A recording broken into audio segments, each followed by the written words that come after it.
Okay, now that we've talked about what readers writer locks are in general, we've talked about some of the key methods and modes in the Java StampedLock, let's talk about how you'd actually use this thing to solve some concrete problems.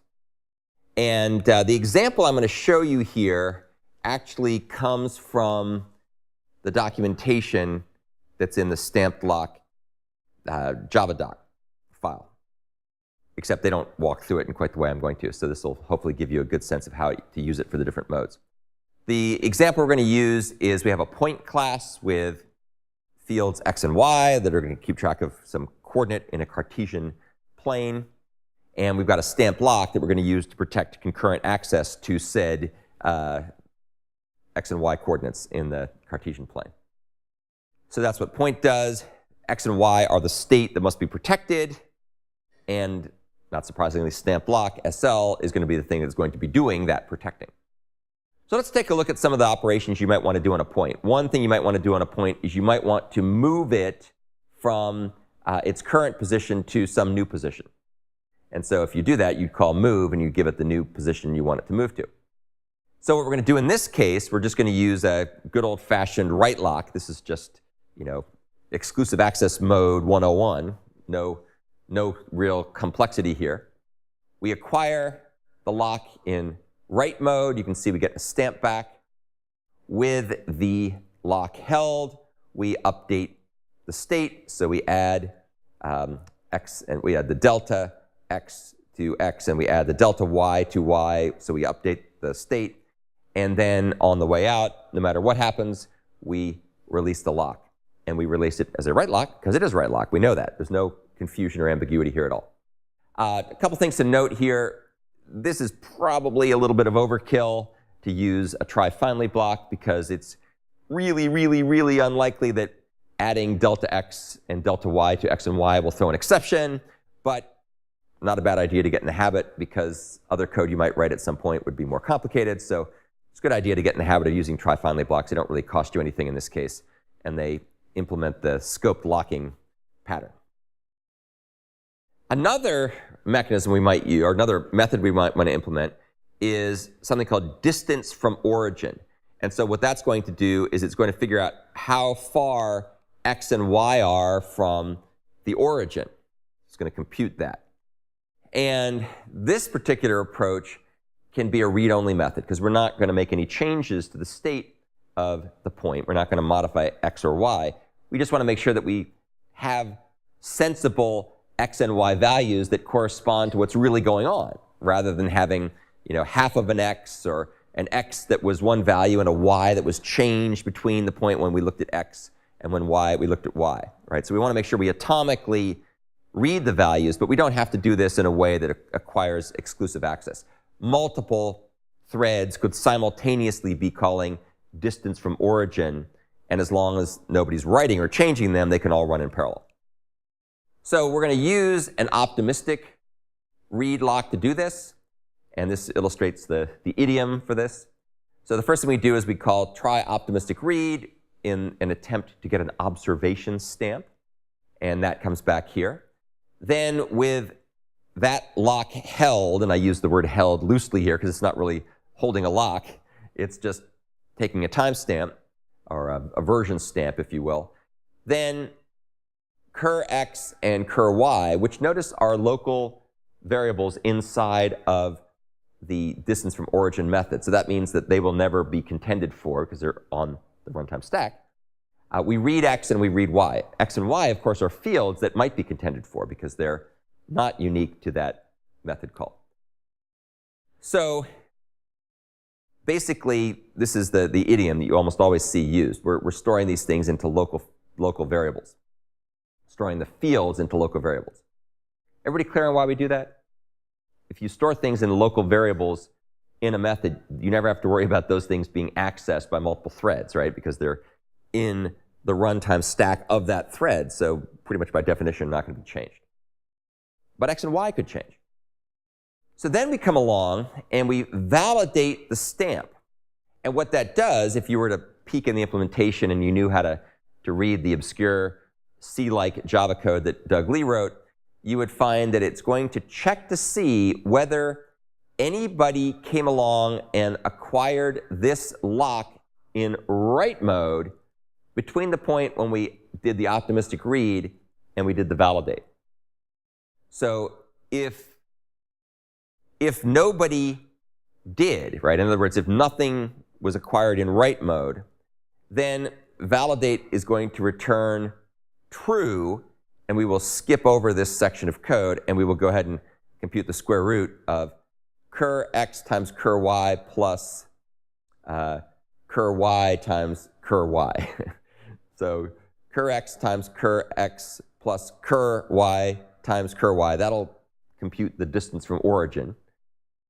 Don't think too much about that. That's just what it does. However, if somebody did in fact change x and y, the fields x and y, between the point we acquired the lock optimistically and when we called the validate, if something changed, or not so much if something changed, if the lock was acquired in write mode, then we have to go ahead and do something else, and that's what is done here. So if validate returns false, that means something changed, something potentially changed. So we got to err on the side of caution here.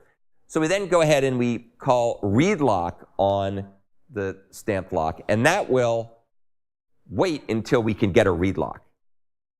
Now, if somebody else is holding the write lock, we're going to have to block. If nobody's holding the write lock and someone else has got a ReadLock, we can go in parallel. But in any case, we've got to get a ReadLock. So now we have a real ReadLock, not an optimistic lock. And with that ReadLock held, we then set cur x and cur y to x and y. And then on the way out, and notice these are pessimistic reads. They're pessimistic reads because the lock is now a ReadLock. And then on the way out, we release the ReadLock. And we know we've got a ReadLock, so we can accurately release it. OK. If validate succeeded, there is no lock to release because we never had to worry about it in the first place. So that's the beauty of stamped lock, is that if there's no contention, it's super duper fast, and there's negligible synchronization overhead, if any. OK, so that's basically that. Any questions about this approach? That's optimistic reading. Joe? Great question. So the question is, should you always do this? It depends. If you expect to have very little contention, then that's probably not a bad idea. If there's going to be a fair amount of contention, then you're sort of doing this, and you'll have to keep failing over and getting a ReadLock anyway. So you might as well just got a ReadLock in the first place. So it really comes down to the access patterns on whatever state you're trying to protect. That's the right answer. And I'll show you some, we might get to this today, I'll show you some performance benchmarking results that do these things on different use cases to see how that works. OK, the third and final model, which is by far the most complicated and most interesting, is the so-called conditional write model. And this is going to be, the method is called move if at origin. So the way that it's going to work is you're going to give it a new x and a y, and it's going to move to the new x and the new y, but only if the x and y are 0. They're both 0. So what we do here is we start out with a ReadLock, because we're going to start by seeing what the state of the object is. Is it at 0 or not, right? So we acquire it with a ReadLock. Remember, that'll block if we have someone else who has exclusive ownership at the moment. And then with the ReadLock held, we check to see whether x and y are 0. And if x and y are not 0, we're just done, right? Because we couldn't move, because we weren't at the origin. But if x and y are 0, we're going to try to upgrade the ReadLock to a write lock. And this is a try method. So it means it's not going to block if we can't make it happen right away. So we try to convert the ReadLock to a write lock. If what we get back is non-zero, in other words, if the stamp, the write stamp comes back from this conversion, if it comes back non-zero, that says, hey, good news, no contention, went from ReadLock to a write lock atomically, you're good to go, you've got exclusive access to this thing. In that case, we then go ahead and update the stamp to say, hey, we're a write stamp now, and we modify the state of the point so that x and y have new x and new y. All All right, that's the happy path, right? That's where things upgraded. And then we break the loop because we're done. However, if we don't end up getting lucky and we aren't able to atomically convert to a write lock without having to block, what we're going to do in that case is we're going to unlock the lock from a read point of view. Because remember, we started out with a read lock. We're going to unlock the read lock, which says, OK, anybody else can get access to this thing now. And then we're going to go ahead and block until we get a write lock. So this is the upgrade pattern. We unlock the read, and then we block for the write. And you'll notice what will happen here is when write lock returns, assuming we get stamp that's valid, in that case, now we have a write lock. The write lock will be held. We loop back around again, and we check if X and Y are still 0. And they might not be, right? Because we had to unlock the read lock. So someone may have come along and changed things. So we have to double check. We have to come back here and say, is it still X equals 0 and Y equals 0? Even if it was true before, it could be false now because we unlocked the read lock. And so in that case, we are going to call try to convert to write lock again. This time it's darn well better succeed because we have a write lock, which we just got here. And so that will then succeed, and then we'll break out of the loop because we're successful. And when we're all done, we call unlock on the stamp. And the reason that we call unlock here is because we don't really know whether we have a read lock or a write lock. It all depended on the logic that took place here in this loop. Because we might have just gotten to be able to work right from the start. So we're going to call unlock in order to release the appropriate type of lock. Because it could have turned out that X and Y were not 0, in which case we would have had a read lock, and we would have fallen through, and we have to unlock it. So we don't know whether it's a read lock or a write lock, so we just call unlock. OK, any questions about that example? That is by far the most important example for you to ponder. And I recommend you take a look at the documentation, go back and watch the video, and then look at the assignment that you're given. Your use of this is more complicated because unlike this example where really simple, we just had to check if X and Y were still 0. So it was a simple, run through the loop twice run through the loop at most twice scenario. Your code that you have for assignment 3B is more subtle because you're searching for an available Palantir and a Palantiri map, and you're doing this with the read lock held. And with the read lock held, when you find one that looks like it's available, you've got to try to upgrade to a write lock because you're going to move it from available to busy. And so there's more moving parts. And if you fail to do the upgrade, then you've got to sort of start over again from scratch, go back to the beginning of the Palantiri map, and start searching from the beginning again. And that's because things can be changing concurrently under the hood. So you have to be real careful how you do that. So it's going to take a little bit more thinking than the example here. So the last piece of the puzzle here for this discussion on stamped locks is going to focus on usage considerations. When should you use them? What's the consequence of using them? How do they compare and contrast to other approaches? And so on and so forth. So let's talk a bit about that. Stamped locks are often much, much faster than reentrant read-write locks. In fact, they're almost always faster. So it's almost always a good idea to use them with a couple of caveats we'll talk about in a second. So someone has actually gone out and done some experimentation for this. And if you take a look here at this link, you will find a whole bunch of benchmarks that this person has done. And he tried them with different scenarios. In this particular case, we have 19 readers and 1 writer. So this is a good example of heavily read-centric example. And I'll show you another set of results when they're more balanced. And let's assume, for sake of argument, this is a multi-core machine. So as you take a look here, you can see he's comparing several different mechanisms. He's comparing good old synchronized statements, the stuff that you would use if you were just using built-in monitor objects with synchronized keyword, the use of reentrant read-write locks, the use of a stamped lock, or the use of an optimistic stamped lock. So this is a regular old stamped lock without using the optimistic features. This is using the optimistic features of this. And if you take a look here, he's got, if you read the explanation, he explains the scenario under which he's running this. But what you can see is that this is the amount of time required to do the tests. And what you see is that the optimistic reads are a big win. So they are the fastest model. In this case, lower values are good because it means it took less time to run. Higher values are bad because it means there's more overhead from the synchronization. So you can see that the reentrant read-write locks absolutely suck, which is why they came up with stamp locks. You can see that stamp locks are about twice as fast as reentrant read-write locks if you use them in classic, read-write mode. But ironically enough, the stamped lock is actually slower than the synchronized statement. And the reason for that is that synchronized statements are using hardware primitives directly, so they're really, really fast.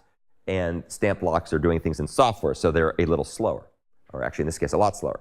However, if we use the optimistic feature of stamp lock, that's even faster than the synchronized statement, if there's very little contention.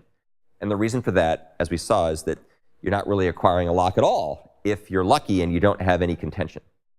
So the lesson learned here is use optimistic locks when the scenario dictates. Of course, your mileage may vary, right? So there are different scenarios that behave differently. So here's another scenario where, from the same example, the same web entry, the web blog. And in this case, we have more balanced readers and writers. So we have 10 readers and 10 writers. You would expect there's going to be a lot more opportunities for contention. And in fact, that's exactly what you see here. So what you're seeing here is the overhead of reentrant read-write lock, stamped lock, synchronized statements, and optimistic uses. And what you see here is if there's contention, stamped lock is roughly the same as synchronized, right? And if you look here carefully, they go back and forth. So I would say that this is sort of within the standard deviation. Either one is probably about as good. Both of them are way better than read-write lock, the reentrant read-write lock, which continues to suck. And then optimistic lock over here, as you can see, is actually not a win. And that's because it's going to have to keep backing off, right? It'll try to do the optimistic lock. When it calls validate, it will have discovered that the state will have changed. Someone will have acquired a write lock. So it'll have to fall back to getting a read lock. So you're better off just using the read lock, write lock primitives directly here. And you get better performance than trying to use optimistic. So that goes back to Joe's question about why wouldn't you always use the optimistic. And it's because if you're going to fail a fairly high amount of time, what's the point? Just suck it up and just grab the write lock or the read lock.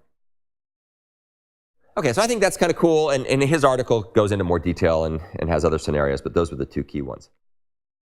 So reader-writer lock speedups are really beneficial, kind of summarizing what the results we just saw. They're really beneficial only under certain conditions. And here are some of the conditions. And these are also, of course, great quiz questions. So frequency of reads to writes. If you have a balance of reads and writes, or if you have more writes than reads, which would be unusual, but a lot of times you'll have stuff that's equal, right? You'll have things where you have equal number of reads and writes. Then using a reader-writer lock probably isn't much of a win at all.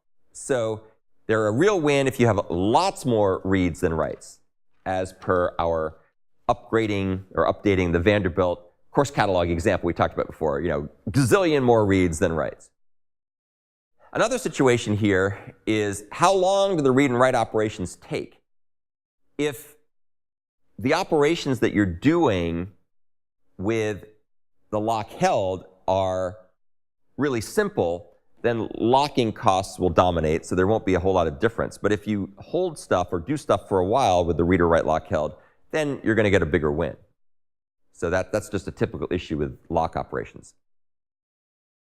Is there contention for the data? What you'd like is to have lots of concurrent readers and little contention, right? The lower the contention for reading, the better. The lower the contention, the better, because then you can use tricks like optimistic reads.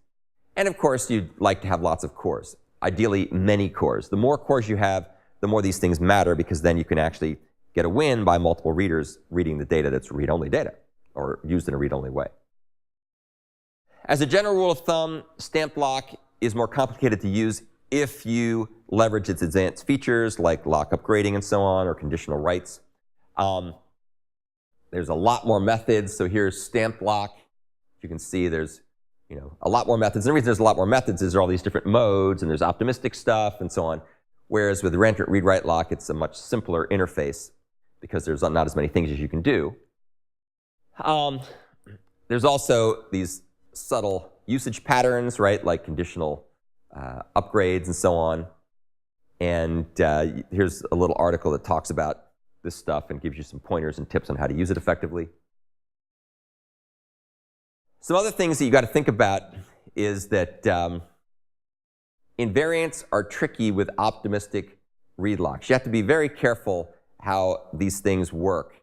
And in particular, you need to be careful that things don't accidentally change in the middle of stuff. So I will direct you to this article that explains more about the subtleties involved with invariants in stamped locks. But for simple use cases, they're fine. For really subtle use cases like these, you have to be careful to see what's going to happen.